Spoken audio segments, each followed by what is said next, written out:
Welcome to the Gold Coast Smart Real Estate Podcast. I'm Brad Scott, here to help you make smart moves in the Gold Coast property market. Whether you're thinking of buying, selling, or just staying updated, we deep dive into everything you need to know, from our market insights to our unique open offers method of sale, a blend of auction and private treaty to give you the best of both worlds. Let's jump in.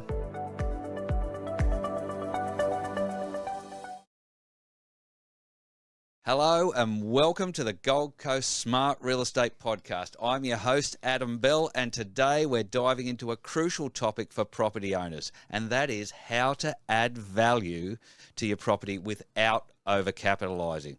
Now, this is probably one of the most common concerns for homeowners, how to make, well, let's call it smart upgrades and renovations and boost the value without spending more than they'll get back. And I guess the common homeowner doesn't necessarily know what that is. So today we're really gonna dive into that and look at some really smart ways to do it. So I'm joined by Brad Scott, Principal of Smart Real Estate, once again, to share his insights on where to invest your time and money. So let's get started. Brad, welcome to the podcast. Thanks, Adam. Excellent. All right, so let's wind it right back. What does it actually mean to overcapitalise, and why is it such a common pitfall for homeowners? Yeah, sure. So in essence, overcapitalising essentially is just more actual value spent on perceived value.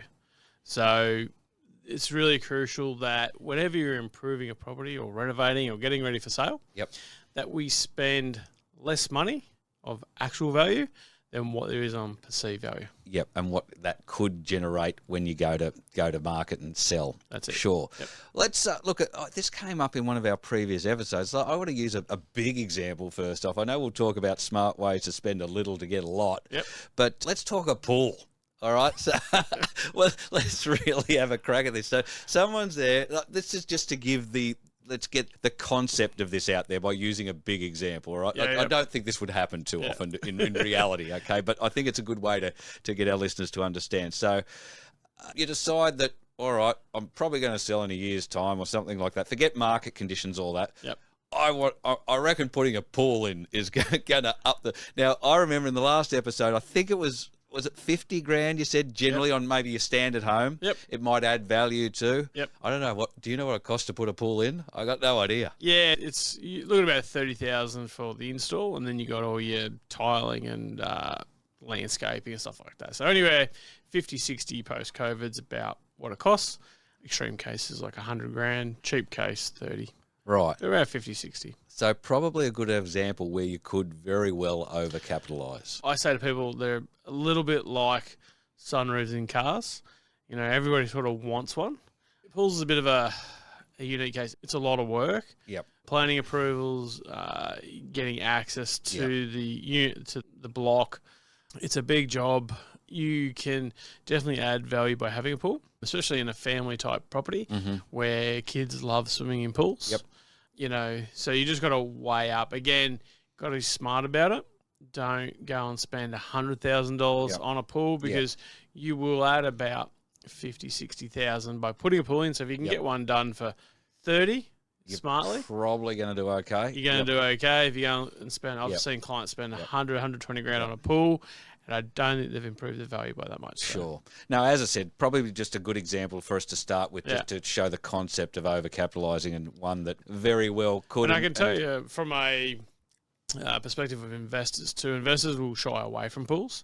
Oh, yeah, it's a big problem for them, maintenance and safety. And pool pumps, and you got the pool fence regulations, and it's more of a headache for investors. So for an investor, they'll generally look for properties without pools. Yep. Because they're cheaper to maintain, less risk, stuff like that. So they're things to be aware of. Sure.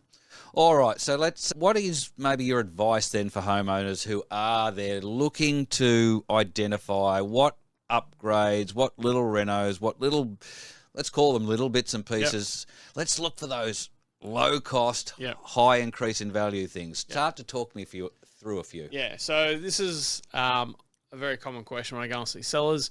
I'll provide like a free sales consultation in preparation for going to market. So I'll go and see clients, have a look at their property and say, look, they they'll ask me questions like, oh, we're thinking about gutting and doing a brand new bathroom. Should we do it? Yep. I'm sort of like, look, it's going to cost you about 20 grand to gut and redo the bathroom. And if you redo it in a way that is not offering broad appeal, it can actually put some buyers off.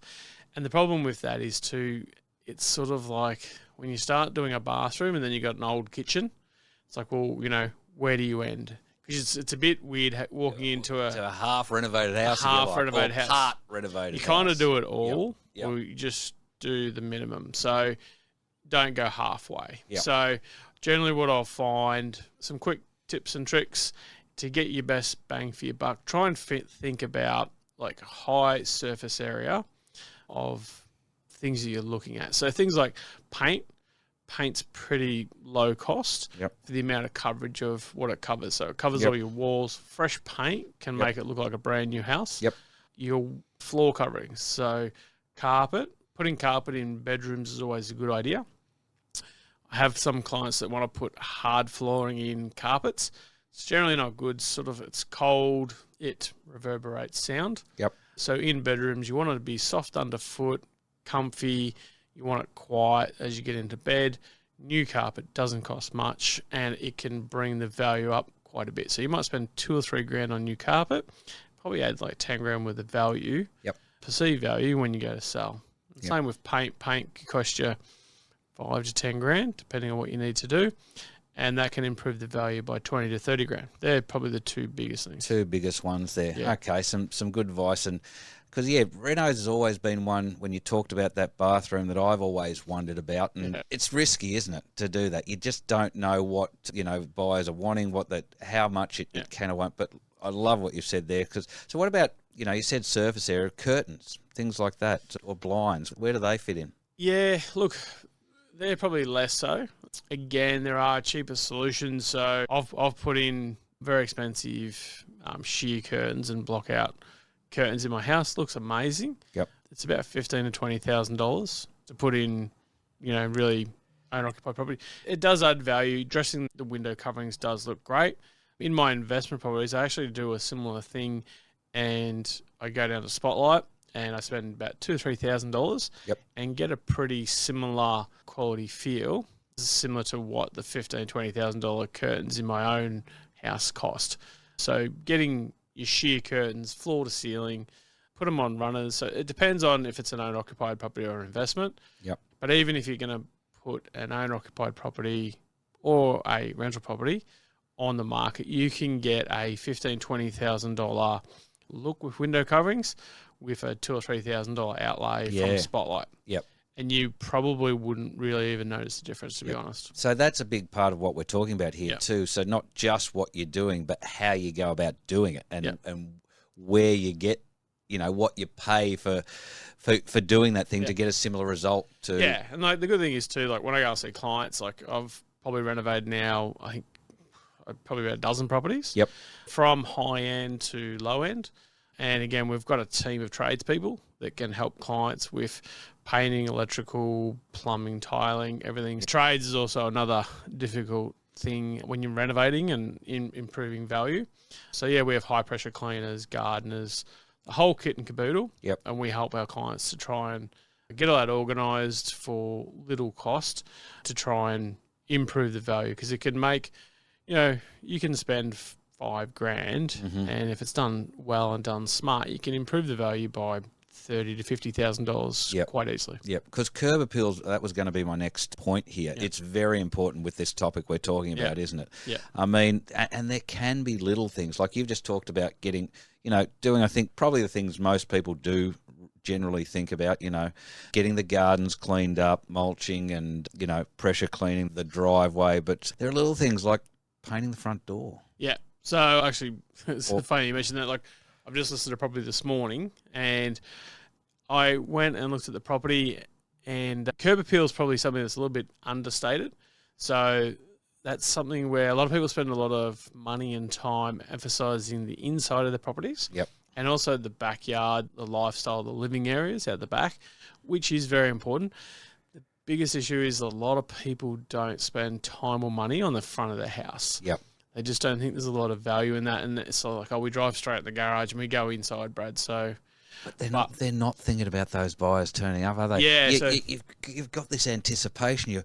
Well, I've seen a couple of photos, but it's when you see it for that first time, isn't it? Your first impression is so important for buyers. So, as an agent, like when I get a call up to come and see a client about selling a house, I'm driving down that street, and it's number 22 Smith Street. Yep. And I'm driving down, and I'm looking at the houses and I'm going, okay, this is number 16 and 18, or we're almost there. And I can sort of, geez, there's a nice one. Oh, please be that, Yeah. And if it's the good one, I'm like, yes. Yeah. And then sometimes I see the nice one and I go, and then it's like, It's the that's one 20, and then I go 22 next door, I go, oh, that one. Oh, great. Okay. So, yep. And it's like, okay, guys, we've got to work on street appeal.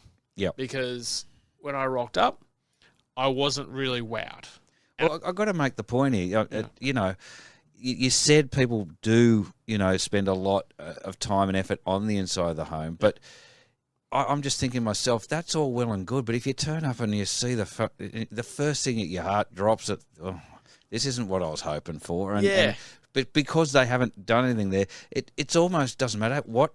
You've set an expectation in that there's a mindset right. That's already... It's like the first impression is so important.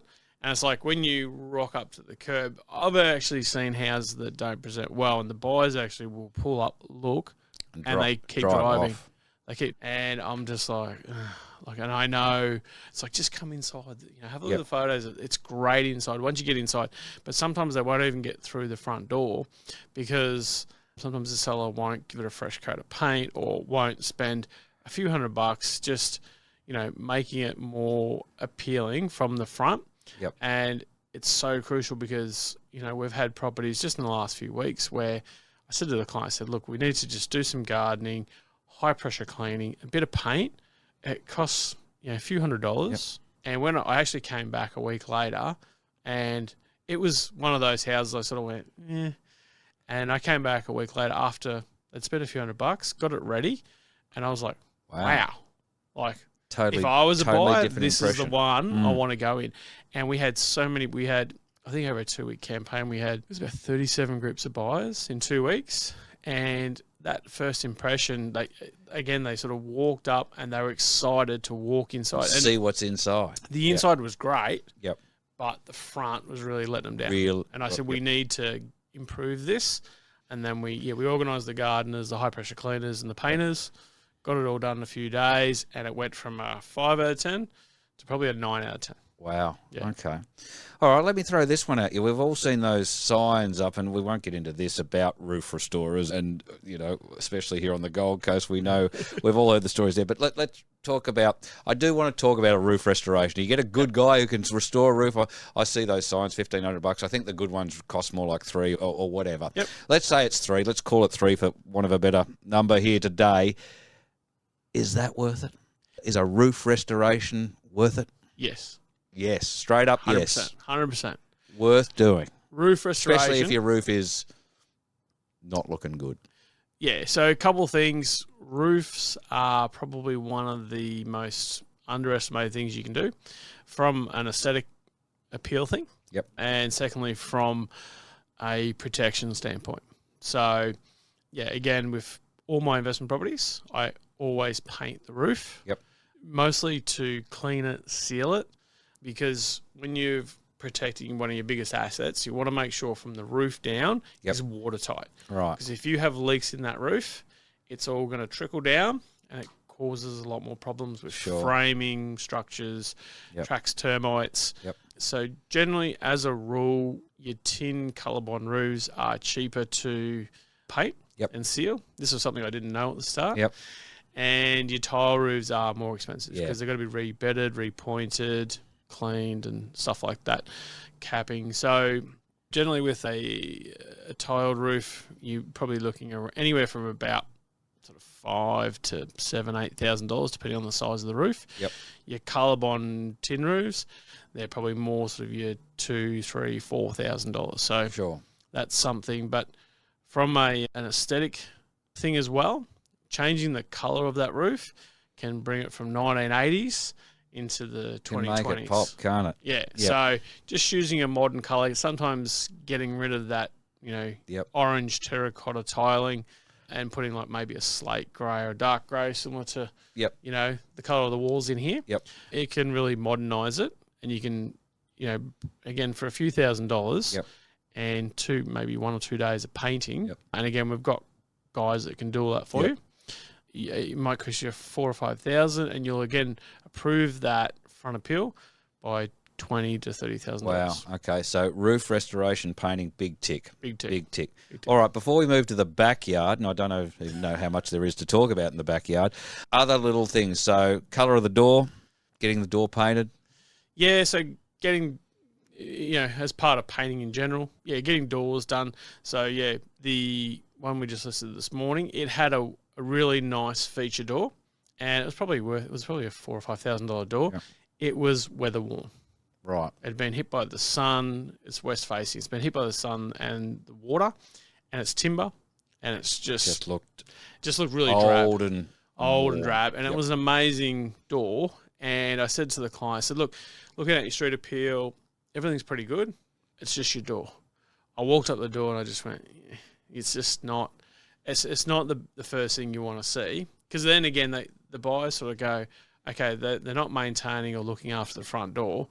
What else are they not maintaining or looking after? So I said, look, she's a very busy client. She runs multiple salons and she's got a restaurant. Hasn't got time. I said, look, I'll get it organised. It was $360. Yeah. Got the painter in. It's all freshly painted. Looks like a brand new door now. Yep. And first open home's tomorrow. So we're expecting good numbers through. And that first thing they see when they rock through that door is going to be essentially, it's going to look like a brand new door now. Sure. Any other tips for the front of the house? Probably, your gardening, your high pressure cleaning. High pressure cleaning is probably an underestimated one. Yep. So a little tip with high pressure cleaning, don't do it yourself. Don't do it yourself. Don't do it yourself. Like I get so many clients. But I've got a gurney in the. I've got a gurney in the garage. garage. From Bunnings. It's a really good one. Yep. And I say, I know. But the problem, and I've done it myself. I've sat there for hours. Yep. You get the it's lines very time consuming. And the problem is, like with mold, it's a living organism, so you actually need to kill it. And just wiping it off with the gurney doesn't kill it. No. So you can spend a day gurneying all the concrete around your house and the eaves and stuff like that. A week later, when we do the open home, a lot of that mold comes back, creeps back. So having a professional high pressure cleaner, they'll do it quicker. They'll charge you $200, $300, $400, and they use a solvent or a chemical in it that will actually kill the mold. Right. And it will stay fresh and clean like brand new for about 6 months. Right. So obviously you've got contractors that you recommend we've got a couple different guys depending on their how busy they are. Yep. One of the guys at the moment, he's up at Coolum for 18 days working on Clive Palmer's resort up there. Yep. So he's our first port of call, but he's busy, so we've got another guy who's able to help in his absence. So at those busy times of the year. Yep. Very cool. All right. Is there anything you can do there? I guess it depends what you're starting with, doesn't it? Yeah, look, backyard, again, probably there's not a huge amount to do in backyards generally. The biggest thing with backyards is mulch. Right. Garden beds, fresh mulch. Get some right. Looks amazing. Doesn't cost a lot. Doesn't cost much. No.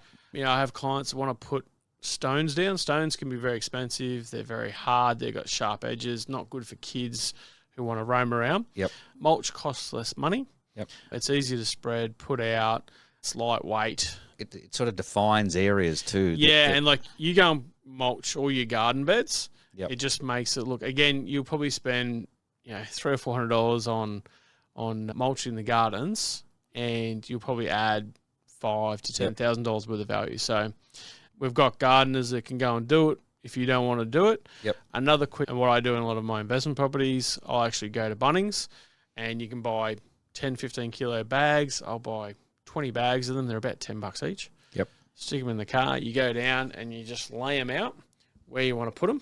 You get a Stanley knife. Yep. Cut it open, turn it over. You put the bag in the bin, and then I usually just get some gloves. Yep. And spread just down. spread out. Away you go. It's like couple hour job. Yep. couple $100, and you'll make it go from a 3 to a 10 really simply. And Sure. Main thing is you don't want raw dirt, raw concrete, or raw timber. Yep. So you want to cover those three things. I talk to clients all the time.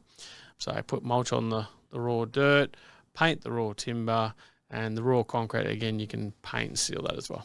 Perfect. And again, got any tiles, anything out the back on those, out in the garden, I mean, those done as well, so they come up. Yeah, so any retaining walls, they're usually covered in black mold.